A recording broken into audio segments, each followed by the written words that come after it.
가을의 정취가 물씬 이제 풍겨나죠. 날씨, 기온조차도 그렇고 바람이 벌써 틀려졌습니다. 여러분이 가을에 더 결실의 그런 소망을 가지고 우리의 삶에 또 우리의 신앙에 아름다운 열매 가득 맺으시기를 축복합니다.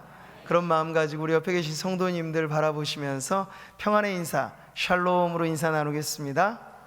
샬롬. 네. 여러분, 우리가 쉽게 하는 말 중에 화두라는 말을 씁니다. 이 화두라고 하는 건 불교의 사실 전문 용어이죠. 수도승들이 수행을 하면서 그냥 막막하게 있으면 좀 못하니까 뭔가 하나 짤막한 억구를 계속해서 이제 되뇌이는 거죠. 그 알쏭달쏭한 질문들 말이에요.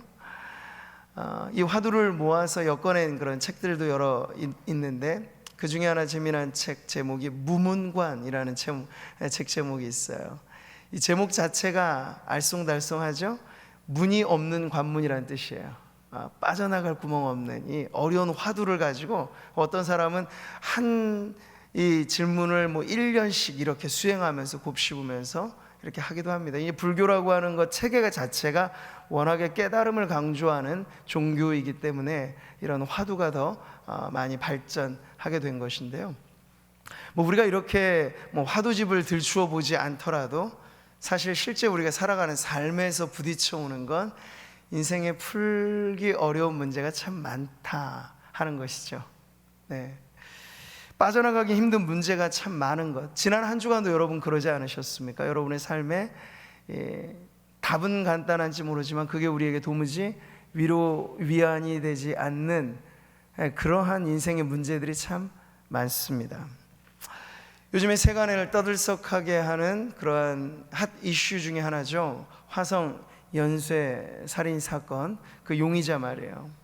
이게 33년 전으로 거슬러 올라가는 일이에요. 까마득한, 그래서 영화 제목처럼 살인의 추억이 되어버린 사건이죠. 당시 첫 사건이 발생하고 10명의 희생자가 나오기까지 자그마치 200만 명의 경찰관이 투입된, 그러니까 어마어마하게 이 일에 집중을 했는데도 불구하고 실마리를 못 잡았어요. 그래서 결국은 미결 사건으로 넘어가 버리죠. 공소시효가 지나가 버렸습니다. 그런데 까마득하게 잊어버린 이 사건이 지금 다시 들추어진 거예요. DNA 감식 결과 어느 교도소에서 복역 중인 그런 수감자가 유력한 용의자로 물망에 떠오른 거예요. 며칠 전 보도를 보니까 그 사람이 범죄 사실 일체를 자백하는 것을 보게 됩니다. 이런 걸 보면 이 세상에 정말 완전 범죄는 없다 하는 것, 반드시 하나님의 공의가 이 땅 가운데도 나타날 때 이런 것이 들추어진다는 걸 알게 되면서도 또 한편에선 문제가 해결된 듯 하지만 사실 속 시원한 해결은 아니죠. 공소시효가 지나버렸기 때문에 범죄자를 발견해도 그 죄에 상응하는 형벌을 부과할 수 없는 거예요. 어디 그뿐인가요? 수십 년의 세월이 지나갔지만 무고히 죽은 희생자들, 그들의 유가족들에게 있어서는 30년의 세월이 지나간들 가슴에 피 맺힌 그 한이 풀려질 길이 없는 거죠. 그리고 나서 범죄자가 지금 세상에 드러났으니 이게 풀려도 풀리지 않는 인생의 문제라고 하는 걸 보여주는 하나의 단면적인 사건이라고 할 수 있습니다. 오늘 우리는 그런 세상 속에 살고 있습니다. 표리부동한 사람들, 어제의 모습과 오늘의 모습이 달라요. 그리고 세상의 모든 지표들이 널뛰기를 하죠. 안정이라고 하는 거 찾아보기 힘든. 자, 이 속에서 성도로 살아가며 신앙하며 산다는 것은 과연 어떠한 확신을 갖고 살란 말일까요? 오늘 로마서 8장이 우리들에게 이 확신의 장으로 다시 한번 다가오는 건 이 세상에 보여지는 불확실한 것들을 의지하여서 우리의 마음이 뒤죽박죽 되지 않고 성도로서 의지해야 할 가장 중요한 것은 변함없으신 하나님의 말씀을 붙잡고 그 말씀의 진리에 우리의 마음을 붙잡아매서 세상이 흔들려도 흔들리지 아니하는 확신을 갖고 살아가라고 오늘도 우리에게 이 말씀을 주시는 줄 믿습니다.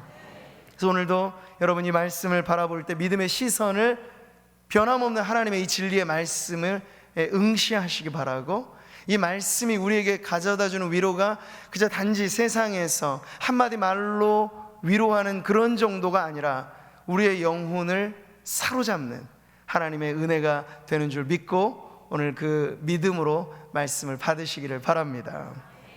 자, 지난 시간 우리는 2주에 걸쳐서 구원의 마스터 플랜, 그 확고한 하나님의 구원 계획을 보았습니다. 자그마치 창세 전에 일어난 계획이에요.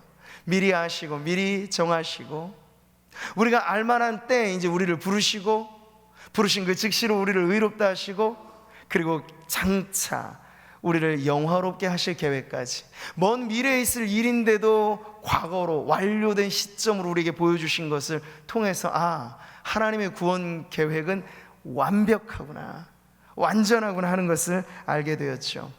자, 이제 오늘부터 이어지는 것, 그 5가지 예지, 예정, 소명, 칭의, 영화라고 하는 5가지 항목으로 우리를 확신케 하였던 그 진리만큼 이제 마지막 대목에 이르러서 바울은요, 수사학적인 질문법으로 5가지 질문을 우리들에게 건넵니다. 근데 질문이라고는 하지만 그 질문이 물음표가 아니라 느낌표로 찍히는, 불교에서 말하는 화두집 그런 정도가 아닌 거예요. 알쏭달쏭 풀어도 풀리지 않는 이 세상 문제하고 다르게 하나님께서 확실히 풀어주시는 우리의 인생의 문제, 영혼의 문제에 대한 그 답이 오늘 이 말씀에 있습니다. 이 말씀은 이렇게 시작하죠. 그런즉 이 일에 대하여 우리가 무슨 말 하리요? 이 바울은요, 설득력 있는 그의 화법을 이 질문의 방식으로 하고 있습니다. 형태는 질문이지만 이 질문이 우리에게 아리송송한 질문이 아니고 질문의 바로 뒤편에 있는 답을 알려주는 그런 문답법이라고 할 수 있어요. 여기 이 일에 대하여, 우리 한글 성경은 단수로 풀이를 했습니다만 원어의 의미를 보면 이 일들에 관하여 라고 번역할 수 있습니다. 그게 뭘까요? 바로 위에 나와 있는 가장 근접한 문맥에서는 하나님의 구원 계획 가운데 예지로부터 영화에 이르는 이 완벽한 구원의 계획들, 이 일들에 관하여. 그리고 더 넓게 보자면 바울이 로마서를 쓰면서 지금 8장 끝머리까지 오는 이 과정에서 복음의 전모를 전하여 주었을 때 바로 죄 가운데 영 죽을 인생들을 예수 그리스도의 구속하심에 힘입어 구원받은 하나님의 백성되게 하신 그 일들에 관하여, 이 모든 것이 지금 집약되어 있는 표현입니다. 하나님의 구원 계획, 미리 아시고 정하시고 부르시고 의롭게 하시고 영화롭게 하신 이 확실한 계획들이 바로 이 표현 안에 담겨져 있죠. 자, 이것을 근거로 해서 바울은 묻습니다. 우리가 무슨 말 하리요? 질문의 방식인데 의심을 불러일으키는 질문이 아니에요. 우리가 무슨 말할 필요가 있겠는가라는 확신을 던져주는 질문법이죠. 이렇게 확실한 하나님의 구원 계획을 우리가 알았다면 우리가 이 부분에 대하여 의심할 게 무엇 있겠습니까? 라는 그러한 방식의 말씀인 거죠. 자, 여러분, 31절에 이어지는 말씀은 그래서 또 하나 우리들에게 질문으로 다가오는데요, 이 질문은 이것입니다. 만일 하나님이 우리를 위하시면 누가 우리를 대적하리요? 바로 이 표현이죠. 가정법적인 표현이에요. 누가 우리를 대적하겠는가? 근데 여기 앞부분이 사실은 중요해요. 만일 하나님이 우리를 위하신다면. 성경은 이렇게 긍정적인 가정을 하고 있습니다만 우리가 2가지로 구분해 볼 수 있겠죠. 만약 하나님이 우리를 위하시지 않는다면, 이런 가정이 있을 수도 있어요. 실제로 두루뭉술하게 여러분 생각하는 것이 아니라 여러분과 하나님 사이, 이 불확실한 세상에 우리가 툭 던져져 있는 삶을 살아가는데 이게 정말 나의 마음을 찌르는 잘 박힌 목과 같이 여러분이 확신할 수 있는 이 구절로 다가오는가는 또 다른 문제인 거예요. 진정 내 신앙이 이것을 붙잡고 있는가는 다른 문제인 거겠죠. 정말 하나님이 나를 위하신다면. 근데 반대로 의심의 먹구름 자욱한 성도들의 마음 가운데는 그 정반대의 가정도 사실은 스물스물 스며듭니다. 하나님 정말 나를 위하실까? 하나님이 나를 소중히 보시기는 하는 걸까? 내가 지금 이러한 삶, 내 이 모습, 내 일들, 이걸 여러분이 근거로, 그러니까 확실한 하나님의 구원 계획보다 불특정하고 불확실한 우리의 인생의 이야기들을 가지고 하나님 이럼에도 불구하고 나를 하나님이 위하시는가라고 하면 그 질문은 이제 우리에게 수많은 꼬리에 꼬리를 문 의심을 불러일으키게 되는 거죠. 그랬을 때 여러분 결론이 판이해지는 거예요. 하나님 우리를 위하신다면, 그게 우리의 믿음의 고백이 될 때와 하나님이 나를 과연 위하실까? 이 의구심이 우리에게 들게 되면 결론은 아주 판이해지는 거야. 누가 우리를 대적하려라고 했을 때 그 부분에 있어서 답할 길 없는 아주 막막한 상황, 만약 하나님이 나를 위하심에 확신이 여러분이 들어있지 않는다면 아주 작은 돌뿌리에 넘어져도 우리는 그것 가지고 죽겠다고 아우성치는 그러한 인생의 무너짐을 경험할 수도 있다는 거죠. 이 앞부분의 가정이 어떻게 믿음으로 고백되는가에 따라서 이 뒤의 결론이 영향을 받는다는 겁니다. 그래서 바울의 이 질문, 누가 우리를 대적하려? 여러분 이것을 보세요. 세상 천지에 우리를 대적하는 이들이 여러분 개인의 경험으로 비춰봐도 적습니까? 많으신가요? 한두 가지가 사실은 아닐 겁니다. 우리가 잊고 살면 모를 뿐이지, 정신 바짝 차리고 세상 살려면 문제가 이만저만 아닌 것이에요. 근데 이게 우리만의 문제는 아니어서 안심이죠. 앞서 믿음의 삶을 살아갔던 많은 신앙의 선배들도 이런 고민을 안고 살았어요. 신앙하며 세상을 살아갈 때 부딪혀오는 문제가 이만저만 아니어서, 믿음의 아주 좋은 모델인 다윗조차도 그의 시를 쓸 때 고통 속에 이렇게 외쳤습니다. 여호와여, 나의 대적이 어찌 그리 많은지요. 일어나 나를 치는 자가 많으니이다.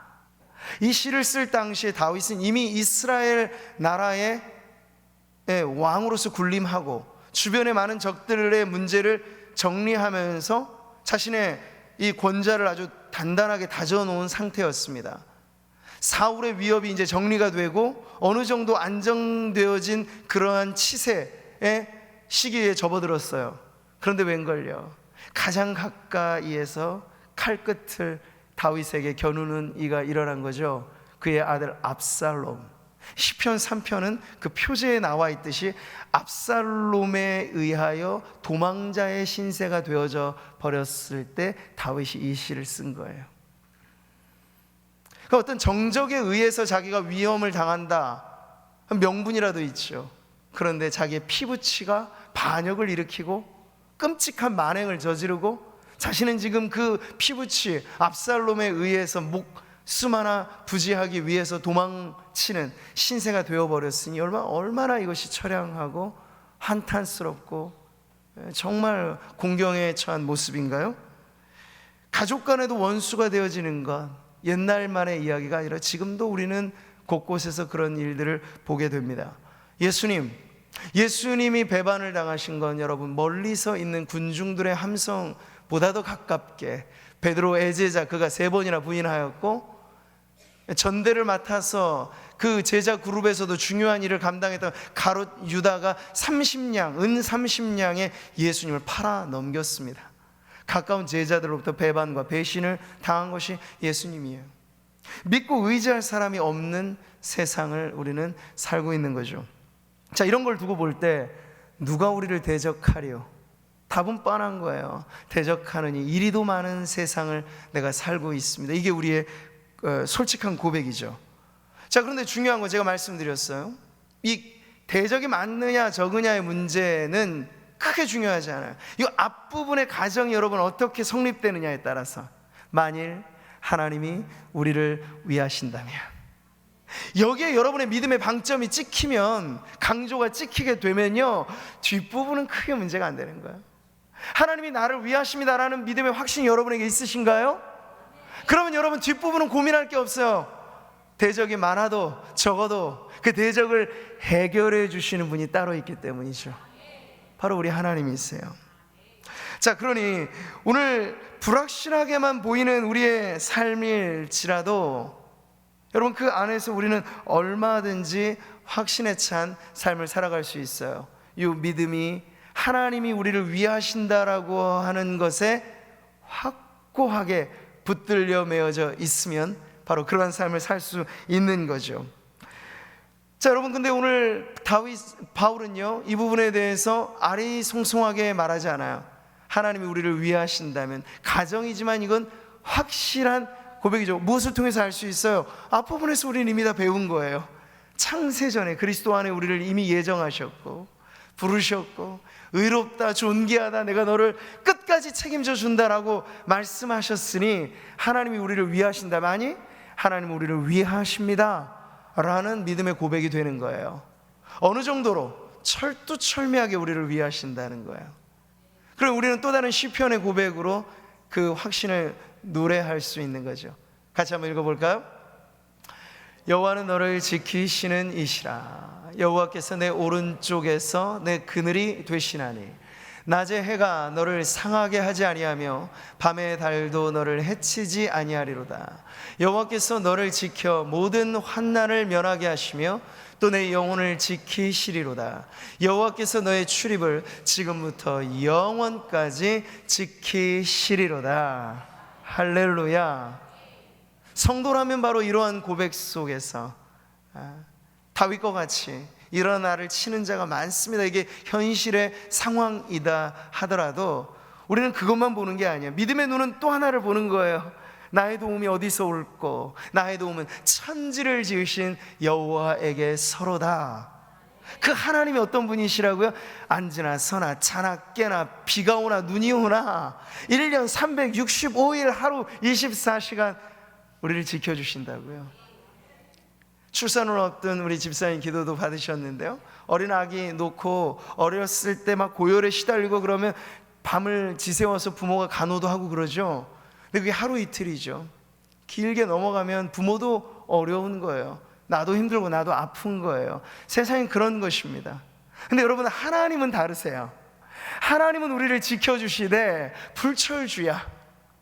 주무시지도 졸지도 않고 마치 당번 마냥 우리 곁에서 우뚝 서셔서 우리가 잘 때나 깰 때나 우리의 인생에 어떤 흉사나에서 여러 가지 많은 일들이 있을 때도 주님은 우리를 떠나지 않고, 보라 내가 세상 끝날까지 너희와 항상 함께 있으리라. 임마누엘이 바로 그런 뜻이잖아요. 우리와 함께 잠시 머무시는 것 아니에요. 예배당에 잠깐 함께 계시는 것 아니에요. 우리는 주님을 잊을지 몰라도 주님은 한시도 우리를 잊지 않으세요. 그게 우리를 위하시는 하나님이십니다. 그럼 여러분, 내 대적이 어찌 그리 많은지요, 그게 문제가 되지 않는 인생을 사는 비결이 바로 여기에 있습니다. 해코지 하는 사람이 있을 수 있어요. 정말 우리를 못 살게 하고 쫓아다니면서 우리를 괴롭히는 사람이 있을 수 있어요. 이 편지를 쓰는 바울 자신이 그랬습니다. 바울이 복음의 선한 일을 감당할 때 여러분, 어디서나 환영받고 어디서나 인정받고 절대 그러지 않았어요. 바울이 가는 곳곳마다 원정에서 쫓아다니면서 바울을 모함하고 바울에게 돌을 던지고 그를 괴롭혔던 대적자들이 얼마나 많았는지 몰라요. 옥에 갇히기도 얼마나 많이 했습니까? 동족의 위험을 얼마나 많이 겪었습니까? 바울이 그런 사람이에요. 그런데도 오늘 이 복음의 선언을 굽힘없이 할 수 있는 까닭은 많고 많은 대적들과 비교할 때 오직 한 분, 하나님이 나를 위하신다면, 아니 하나님이 나를 위하심을 믿기 때문에 뒤탈 없이, 뒷문제는 아무런 걱정 없이 살 수 있다는 것이죠. 다윗, 아까 우리가 보았던 시편 3편, 아들 압살롬에 의해서 쫓겨나는 도망자의 처량한 신세에서 지었던 그 시가 그걸로 끝났다면 얼마나 사실은 절망입니까? 그런데 여러분, 그 시는 나중에는 우렁찬 찬송의 고백으로 끝나는 것 같이 그 정점을 이렇게 외칩니다. 이 외침이 오늘 저와 여러분의 외침이 되기를 바랍니다. 그런 점에서 같이 한번 크게 읽어볼까요? 천만인이 나를 애워싸 진친다 하여도 나는 두려워하지 아니하리이다. 아멘. 네. 오늘날의 세상은요, 목소리 큰 사람이 이기고 많은 사람이 모였으면 그게 그 수가 힘이 되는 세상 우리가 삽니다. 온 국민이 지금 피곤한 거예요. 그 중심이 어찌됐건 간에 믿고 맡기는 정치인들에게 이거 잘하라고 맡겨줬는데 정치인들은 무슨 일만 있으면 국민들을 소환해서 힘들게 만드는 거죠. 국민들 간에 투쟁이 되어버리고 국민들 간에 싸움이 되어져 버린 세상 우리가 지금 살고 있어요. 정치적인 어떤 입장에서 제가 말씀드리는 게 아니에요. 이 상황 자체가 우리가 얼마나 국민들이 어려운 처지에 있는가를 말씀드리는 거예요. 자, 그런데 여러분, 오늘 신앙은요, 사람들의 모여서 들썩거리는 그 세상을 기준으로 하는 게 아니라 꿈쩍없이 우뚝 서 계신 그분, 우리가 금요 천야 때마다 하나님의 이름을 배우고 있는데 그 하나님의 이름이 어떤 이름이에요? 엘로힘, 능력 위에 능력으로 이 모든 것을 지으신 창조자, 엘샤다이, 능치 못하실 일이 전혀 없으신 이스라엘의 전능자. 바로 우리는 그 하나님으로 인하여 우리가 신앙하며 살 때, 바울의 이 시적 과장일 수도 있겠습니다만 실제로도 그는 그랬죠. 천만인이 아니 그 이상의 사람들이 자기에게 등을 돌리고, 정말 세상에 버려진 나 혼자 누가 내 외로움과 누가 내 괴로움을 알까 싶을 정도의 그런 고통 속에 처해 있을 때 바울이 인생의 해답을 발견했던 건 하나님이 나의 편이 되셔서, 주님이 나를 지키시고 위하시기 때문에 하나님, 이 많은 사람들이 나를 대적하는 것이 내게는 전혀 두려움이 되지 않습니다 하는 고백을 지금 하고 있는 것이죠. 절대적으로 위하시는 하나님으로 인해 다윗은 죽을 지경에 처한 어려움 속에서도 새 힘을 얻은 거예요. 우리를 지키시는 하나님은 피곤치 아니하신 분이십니다. 그리고 우리를 지키시는 하나님은 능력이 모자람이 없으신 분이십니다.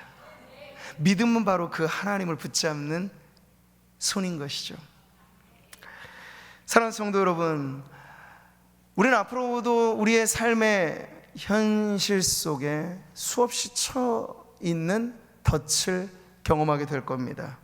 운이 나빠서가 아니라 그 덫이 너무나 많아서 때로는 걸려들 수도 있어요. 모함에 걸려들 수도 있고, 요즘에 사이버 공간에서는 어떻습니까? 사람들이 다 가면을 쓰고 댓글로 반응하잖아요. 그 한 줄 짧은 문장 하나도 되지 않는 것이 찌르는 단검과 같이 사람들을 얼마나 찌르는 세상을 우리가 살고 있어요. 이게 바로 스마트한 세상의 비극이에요. 얼굴 하나 본 사람, 보지 못한 사람으로부터도 정죄와 비난과 욕을 듣는 이 세상을 우리가 지금 살고 있으니 이 덫이 이만저만 아닌 것이죠.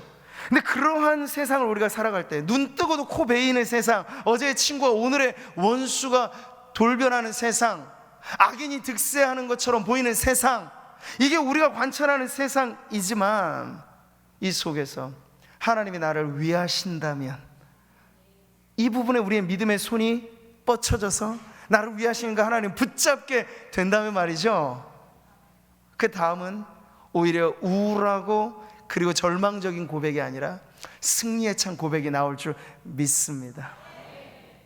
하나님은, 여호와는 내 편이시라. 내가 두려워하지 아니하리니 사람이 내게 어찌할까. 요즘 그렇다잖아요. 눈에 보이지 않는 귀신보다 무서운 게 사람이라고. 사람이 언제 어디서 묻지마식으로 해를 가할지 모를 이 세상. 근데 여러분, 성도로서 절대 안심하며 살 수 있는 까닭은 사람이 내게 어찌할까, 하나님이 내 편이신데, 하나님이 나를 위하시는데, 하나님이 나를 위하여 영원전부터 영원까지 완벽한 구원의 계획으로 나를 지켜주시는데, 이 세상 그 누구도 나를 흔들어 놓을 수 없다는 그런 확신에 찬 고백을 하게 될 줄 믿습니다. 여러분, 우리를 위하시는 하나님은 대적들로부터 우리를 지켜주실 뿐만 아니라 우리에게 귀한 온갖 좋은 것을 주시는 분이십니다. 자기 아들을 아끼지 아니하시고 우리 모든 사람을 위하여 내주신 이가 바로 우리 하나님이세요. 은혜는 무엇입니까? 은혜는 주는 것이죠. 주되 조건 없이 주는 것이죠. 주되 아낌없이 주는 것이죠. 우리는 세상에 길들여져 살아가면서, 세상은 그렇지가 않거든요. 태어날 때부터 점수 매깁니다. 외모로, 신장으로, IQ로 별의별 기준과 잣대를 가지고 어릴 적부터 보이지 않는 등급이 매겨지는, 우리가 소도 아니고 1 플러스 플러스 매겨지는 게 이 세상이에요. 그러다 보니 하나님의 은혜의 이 무조건성, 하나님의 은혜의 이 모든 아낌없이 주시는 그것에 대해서도 우리는 과연 정말 하나님, 우리 부모님조차도 나를 그렇게 대하지 않으시는데요, 하나님이 정말 조건 없이 나를 사랑하시는 겁니까? 내가 이런 모습인데도? 여러분, 은혜는 무엇인가에 대한 질문에 여러분 분명한 답을 찾으셔야 돼요. 오늘 말씀은 우리로 하여금 헷갈리지 않게 합니다. 하나님의 은혜를 조건에 뛰어넘는 은혜로 가르쳐 주잖아요. 이 세상의 은혜들이란 대부분 그래서의 은혜예요. 그렇기 때문에 은혜예요. 그렇기 때문에 당신에게 열심히 일했으니까 월급을 주고, 열심히 일했으니까 성공도 하고, 열심히 뭔가를 했으니까 대가로 우리에게 오는 것이죠. 근데 하나님의 은혜는 그걸 뛰어넘는다고요.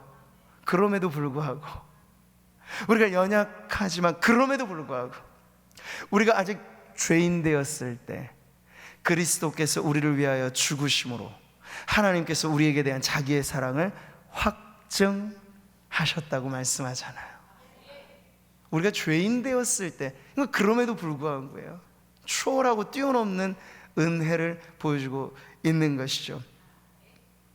하나님은 우리에게 일부를 주지 않으셨어요. 전부를 주셨습니다.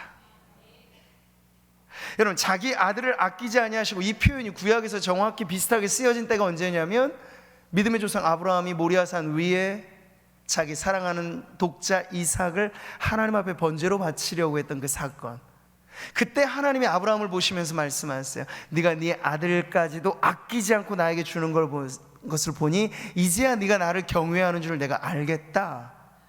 근데 하나님은 지금 오늘 예수님의 이것이 입장이 바뀌어지게 된 거예요. 하나님이 우리를 위하여 아들까지 아끼지 않고 주셨으니 우리가 이로써 무엇을 아는 걸까요? 하나님의 은혜는 아낌없이 주는 은혜인 것을 알게 되는 것이죠. 여기 우리 모두를 위하여 주셨다고 해요. 여기 저와 여러분이 속해 있는 줄 믿습니다.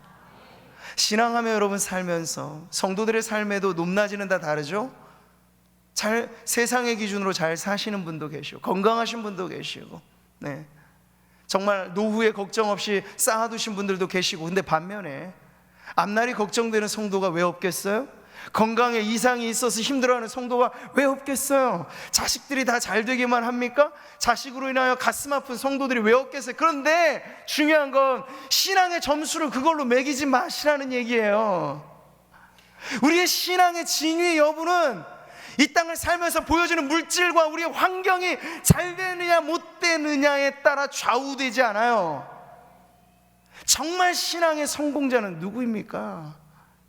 앉으나 서나 자나 깨나 나를 위하시는 주님, 나도 주님 위하여 이 세상의 것들에 대해서 내가 조금 잃어가고 손해가고 아픔이 있고 고통이 있어도 우뚝 선 그 믿음으로 변치 않고 주님 향하여 나아가는 그 성도가 가장 성공적인 신앙의 삶을 살아가는 줄 믿습니다.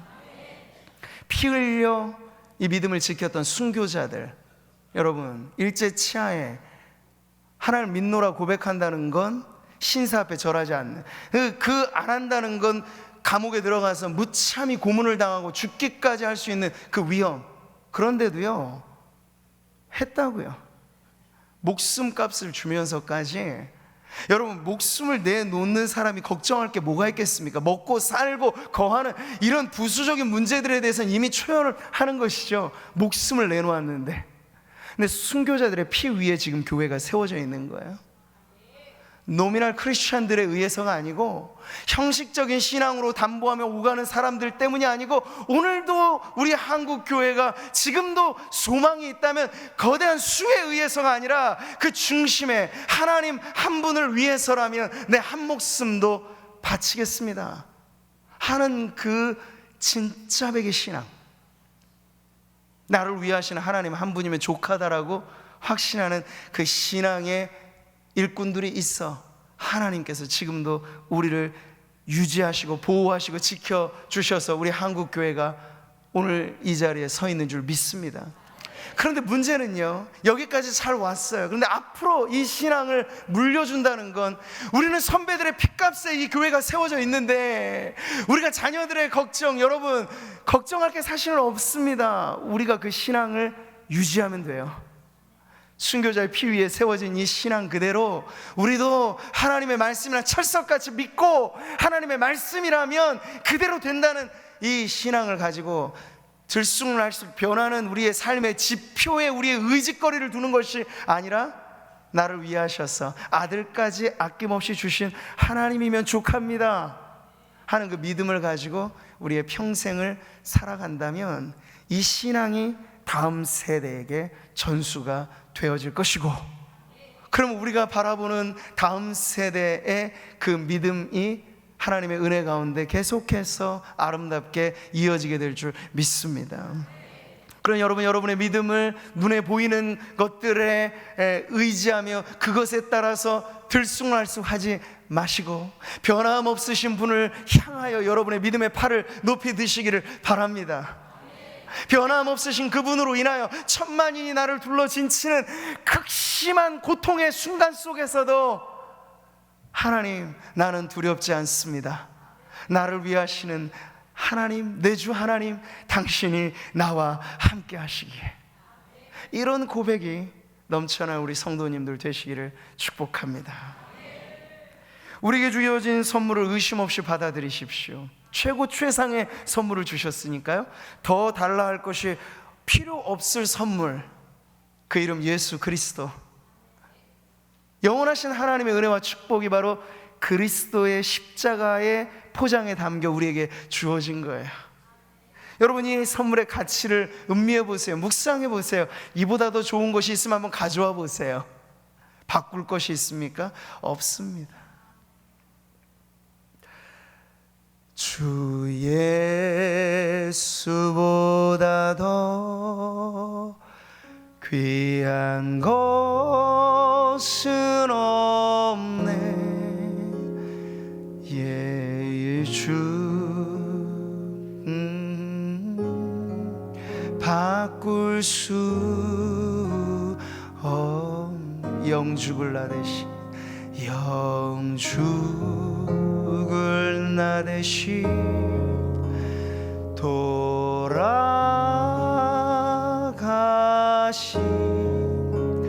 그 놀라운 사랑 있지. 그래서 우리가 이렇게 고백하는 거예요. 세상 즐거움 다 버리고 세상 자랑 다 버렸네. 주 예수보다 더 귀한 것은 없네. 예수 밖에는 없네.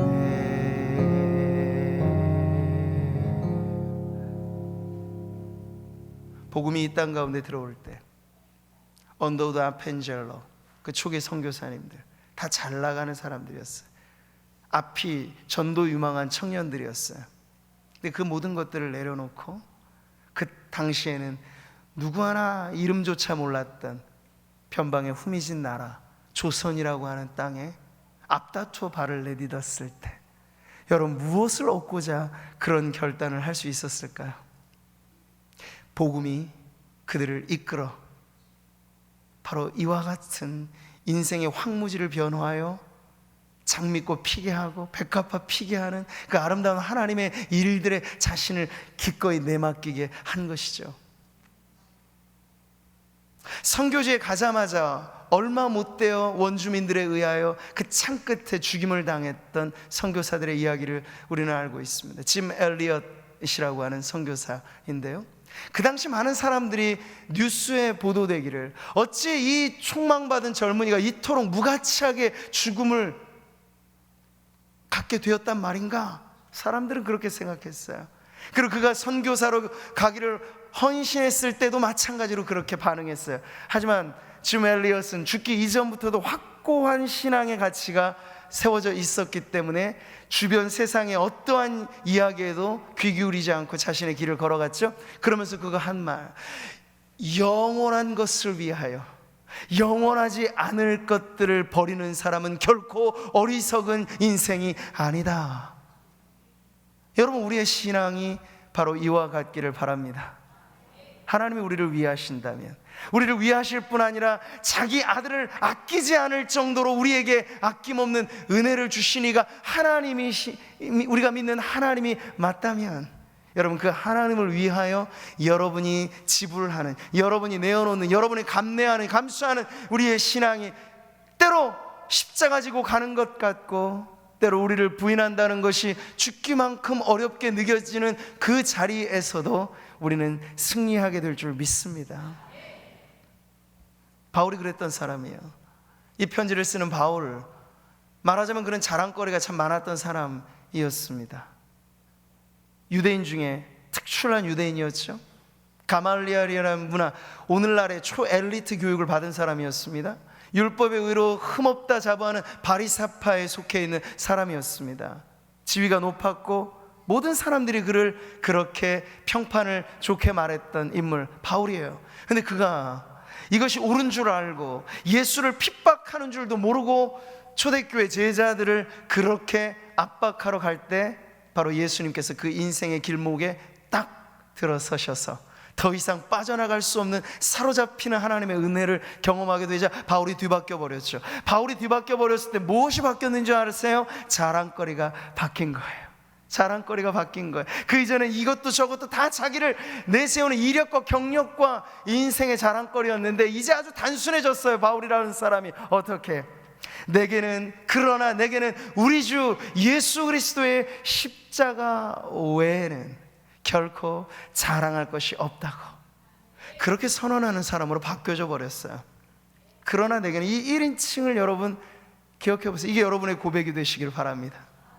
오늘 예배하는 모든 성도들 안에도 우리가 믿음으로 하나님이 나를 위하셔서 아들까지 아끼지 않고 주신 하나님의 아낌없는 은혜가 바로 나를 나되게 하셨는 걸 우리가 확신한다면, 우리 역시도 하나님에 대한 우리의 믿음의 고백이 눈에 보이는 것들로만 우리의 신앙을 내거는 것이 아니라 이미 영원한 선물, 영원히 쇠하고 썩지 아니하는 하늘의 유업을 우리에게 주신 그 하나님 앞에 오늘도 내일도 앞으로 우리의 죽는 마지막 순간까지도 내 자랑은 오직 한 분 예수 그리스도, 죽기까지 우리가 고백할 한 말, 내 구주 예수를 더욱 사랑, 더욱 사랑, 더욱 사랑, 이것이 저와 여러분의 고백이 되기를 바랍니다.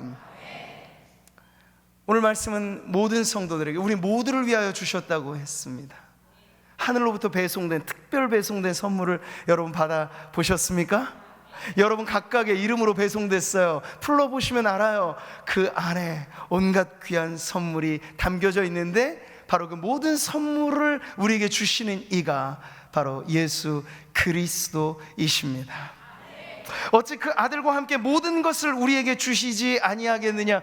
그래서 말하자면 구원은 패키지 선물인 거예요. 하나의 선물이 아닌 거예요. 죽어서 확인하게 될 천국 열차가 아닌 거예요. 지금 우리가 이미 예수 안에 거하고 있다면 예수 안에 온갖 좋은 것을 우리는 받아 누릴 수 있습니다. 행복의 시작도 행복의 완성도 오직 예수로 믿는다면, 여러분의 행복을 위하여 저 먼 곳, 어느 먼 곳 여행을 갈 필요도 없어요. 무엇을 추구하거나 자아를 실현하려고 애쓸 필요가 없어요. 그리스도 안에 이 모든 것이 우리 안에 있다면, 여러분이 예수 안에 있고 예수께서 여러분 안에 거하시는 그 하나됨이야말로 우리의 행복의 원천이고 행복의 엑기스고 행복의 전부인 줄 믿습니다. 예수님, 내가 양의 문이라고 말씀하셨잖아요. 이리로 들어가라는 말이죠. 근데 담 넘는 사람들이 많은 거예요. 행복을 얻기 위해 얼마나 많은 사람들이 행복을 추구하고 애쓰고 노력합니까? 그런데 예수라고 하는 행복의 문으로 들어가지 않고 이리저리로 담을 넘어가니까 행복을 원하지만 불행만 곱씹는 인생을 살아가는 것이죠. 근데 오늘 저와 여러분에겐 이 열린 문이 있습니다. 예수 그리스도, 지금도 주님은 그 문을 열어놓고 내게로 와서 마시라고 말씀하세요. 누구든지 목마르거든 와서 마시라고 말씀하세요. 마르지 않는 샘처럼 오늘 우리에게 열려있는 그리스도 안에 있는 이 온갖 좋은 것, 모든 것을 아들과 함께 우리에게 주시겠다고 하신 하나님의 이 약속은 결코 변개치 않는 약속인 줄 믿습니다. 그 예수를 붙잡고 아낌없이 주시는 하나님의 은혜 안에서 오늘도 우리가 앞으로 살아가는 날들이 풀길 없는 많은 문제투성이 세상을 경험하겠습니다만, 그 속에서 성도로서 우리는 우뚝 서서 천만이 나를 둘러 진칠지라도 나는 두려워하지 않겠습니다. 하나님이 내 편에 계시니 내가 사람으로 인하여 두려워하지 않겠습니다 하는 그런 고백으로 여러분의 믿음의 길이 계속해서 곧게 천성을 향하여 나아가게 되시기를 축복합니다. 나의 하나님이 그리스도 예수 안에서 영광 가운데 그 풍성한 대로 너희 모든 쓸 것을 채우시리라. 그리스도 예수 안에서, 저기에 여러분 동그라미를 치고 악센트를 찍고 하세요. 아들을 우리에게 주셨건만 다른 무엇을 아끼시겠는가? 아끼지 않아요. 그러니 여러분, 세상에 길들여진 마음으로 하나님을 오해하지 마십시오. 하나님을 여러분을 세상의 기준으로 줄 세우지 않으세요. 아들이, 독생자의 피가 여러분에게 뿌려져 있다면 6월절의 사건처럼 죽음조차 우리를 넘어가는 하나님의 축복이 오늘 우리 가운데 있는 줄 믿습니다. 영생의 복락이 그리스도 안에 이미 저와 여러분 모든 성도들에게 넘쳐 흐르는 것을 믿으며, 우리가 다시 한번 확신의 노래를 부르면서 세상이 참 기이하다, 놀랍다 여길 만큼 세상에 감당치 못할 믿음으로 승리하는 우리 모든 성도님들 되시기를 주님의 이름으로 축복합니다.